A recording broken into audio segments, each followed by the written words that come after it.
Welcome to our revenge series. Today's story is about what happens when you push someone too far, especially when that someone isn't entirely human. But before we dive in, make sure you subscribe to my channel, unless you want a visit from a certain cat-faced lady. Now, let's get into the story. My name is William Carter, and I grew up in a small, tight-knit village in the English countryside. The kind of place where everyone knows everyone, where secrets are whispered but never spoken aloud. I suppose that's why it took so long for us to realize the horror that had been growing in the old Langley house on the edge of town. Mrs. Langley was an old woman, widowed for many years, and she lived with her only son, Edward, and his wife, Margaret.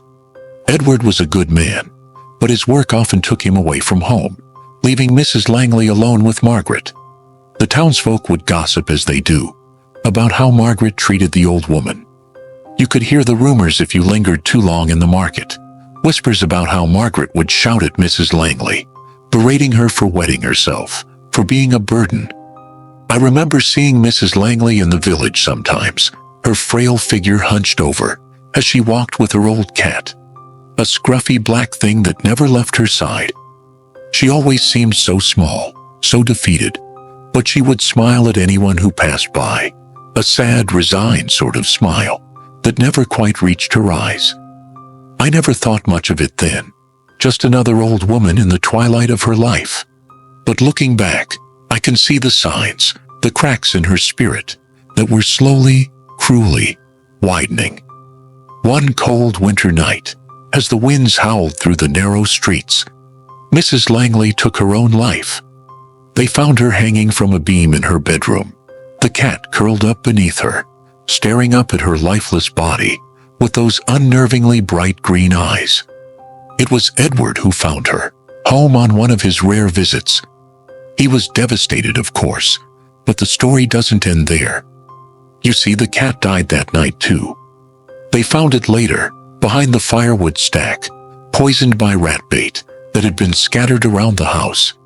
Margaret claimed it was an accident, that she hadn't meant to harm the old woman's beloved pet, but the villagers weren't so sure. There was talk of Margaret wanting to rid the house of everything that reminded her of Mrs. Langley, of wanting to start fresh now that the old woman was gone. They kept Mrs. Langley's body in the house for a few days, as was the custom, while they prepared for the funeral. That's when the strange things started happening. The night after Mrs. Langley died, Margaret was in the kitchen, getting ready to prepare dinner. She'd gone out to fetch some firewood when she let out a scream that echoed through the village. Edward came running, and when he reached her, he found the cat, or what was left of it, lying in the snow behind the house. But that wasn't the worst part. From inside the house there was a noise, something crashing, followed by a low, guttural growl that sent chills down Edward's spine. He rushed inside, Margaret close behind him, and what they found made their blood run cold. Mrs. Langley's body was no longer lying on the bed where they had left her. She was standing, her head hanging limply to one side, her eyes wide open and filled with a feral rage. But her face, God, her face, had changed. It was no longer the wrinkled, tired face of an old woman. It had become something twisted, something animalistic, with sharp, gleaming teeth and eyes that glowed with a sickly green light, just like the cat's. Margaret screamed again, stumbling back into Edward, who was too stunned to move. Mrs. Langley, or whatever she had become, let out a horrible, ear-piercing screech, a sound that was neither human nor animal, and then she pounced. Edward tried to protect Margaret, but he was no match for the thing that had once been his mother. The next morning, the village awoke to the news that Edward and Margaret were dead. Their bodies were found torn apart, as if by some wild beast, but there were no tracks, no signs that anything had entered or left the house. And Mrs. Langley's body was nowhere to be found.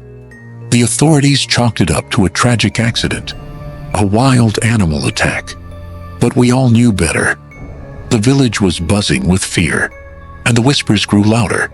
Mrs. Langley had come back, they said. come back with the spirit of that damned cat inside her.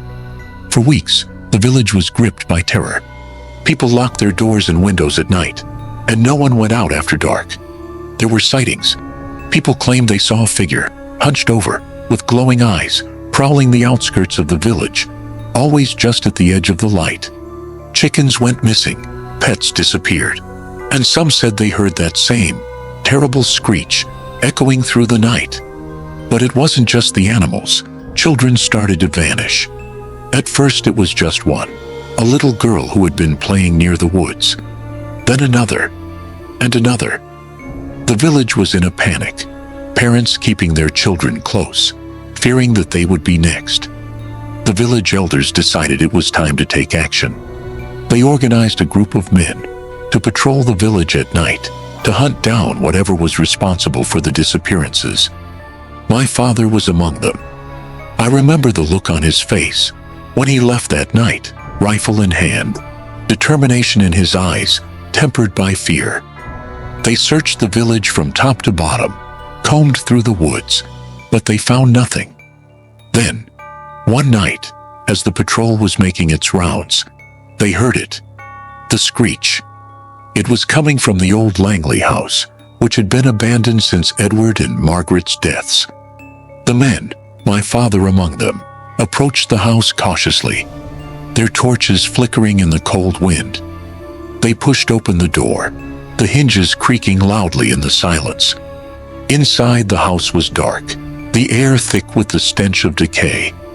And there, in the center of the room, was Mrs. Langley, her back to them, hunched over something on the floor. The men could see her body twitching, hear the wet, crunching sounds that made their stomachs turn. One of the men called out to her, but she didn't respond. Slowly she turned to face them, and they saw what she had become. Her face was a grotesque fusion of human and cat, her eyes glowing with that eerie green light. Blood dripped from her mouth, and in her hands she held the remains of the missing children, their bodies mangled beyond recognition. My father was the first to react. He raised his rifle, aimed and fired. The bullet struck Mrs. Langley in the shoulder, and she let out that horrible screech, but she didn't go down. Instead, she lunged at them, moving faster than any human should. The men scattered, firing their rifles wildly, but Mrs. Langley was relentless. She tore into them, ripping flesh with her claws, her teeth gnashing in a frenzy of bloodlust. In the chaos, my father managed to get off another shot, this time hitting her in the chest. She staggered, the glow in her eyes dimming. But she didn't fall. Instead, she turned and fled, disappearing into the night, leaving the men behind, battered and bleeding. They found her body the next day, deep in the woods, half buried in the snow. But she wasn't alone. Curled up next to her, just like in life, was the cat, its eyes still glowing faintly, even in death. The villagers buried them both in an unmarked grave, far away from the village, hoping that would be the end of it. But even now, years later, people still talk about the cat-faced woman. They say that on cold winter nights, you can hear her screech echoing through the trees, and if you're unlucky enough to see her, those glowing green eyes will be the last thing you ever see.